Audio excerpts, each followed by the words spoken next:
Привет, мои дорогие! С вами Анна Тюмерова, и мы с вами продолжаем серию мастер-классов по цветочкам из конфет. Сегодня мы будем делать вот такие сиреневые цветы своими руками. Цветы из конфет, фундук в шоколаде. Специально выбрала маленькие конфетки для таких великолепных цветочков. Как их делать, смотрите в этом видео, ставьте лайки, подписывайтесь на канал и обязательно пишите мне ваши комментарии. Для начала, конечно же, готовим все материалы, которые сейчас вы видите на экране, для того, чтобы сделать этот цветочек. Далее берем проволоку, берем плоскогубцы и заворачиваем конец проволоки в виде петельки.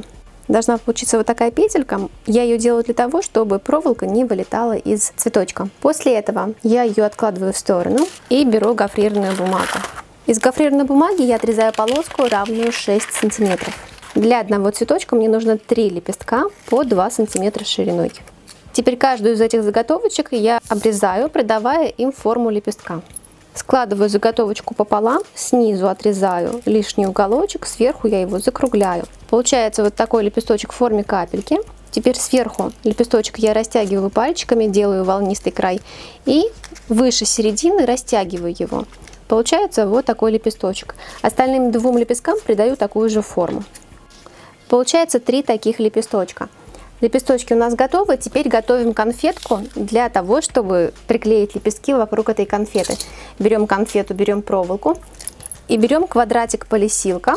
Ширина моего квадратика 8 сантиметров. Такой ширины достаточно для того, чтобы обернуть маленькую конфетку диаметром 2 сантиметра. У конфетки складываю хвостики вот таким образом, обернув саму конфету. Вкладываю ее внутрь полисилка острием вверх. Так сама конфетка и середина цветочка будут более эффектные. Оборачиваю конфетку, хорошенько натягивая края полисилка вниз. Внутрь вставляю проволоку. Немножко закручиваю конфету так, чтобы полисилка натянулся. Беру скотч и снизу обклеиваю ножку скотчем. Именно скотчем с полисилком удобнее всего работать. Получается такая конфетка, прикрепленная к проволоке, и которая будет являться серединой нашего цветочка. Теперь я беру лепесточек. И внизу этого лепестка буквой В вот так вот наношу термоклей. И приклеиваю конфетку примерно по середине этого лепестка. Снизу лепесточек прижимаю к плодоножке. И получается сейчас вот такая конфетка, обернутая одним лепестком. Теперь беру следующий лепесточек. На него точно так же наношу клей. И приклеиваю слегка нахлестом к предыдущему лепестку.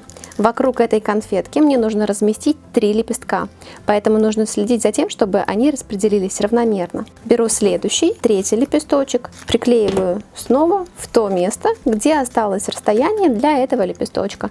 Цветочек можно оставить вот таким образом, если вам не нужно обрабатывать ножку, а можно немножко ее обернуть гофрированной бумагой зеленого цвета. Наношу на плодоножку термоклей, беру полоску зеленой гофрированной бумаги и вот так вот натягиваю на сам цветочек. На кончик наношу термоклей и хорошенько фиксирую к плодоножке. И получается вот такой цветочек, который прекрасно дополняет букеты своими яркими красками. Цветы можно делать разных оттенков: красные, желтые, фиолетовые, любого цвета, который вам нужен для того, чтобы добавить в букет из конфет и немножко разнообразить, сделать его интереснее, ярче. И если вам понравилось это видео, обязательно ставьте лайк, подписывайтесь на канал, если вы еще не подписались, обязательно нажимайте на колокольчик, чтобы вам приходили оповещения о новинках моего канала. С вами была Анна Тюмерова. Встретимся в следующем мастер-классе. Увидимся. Пока!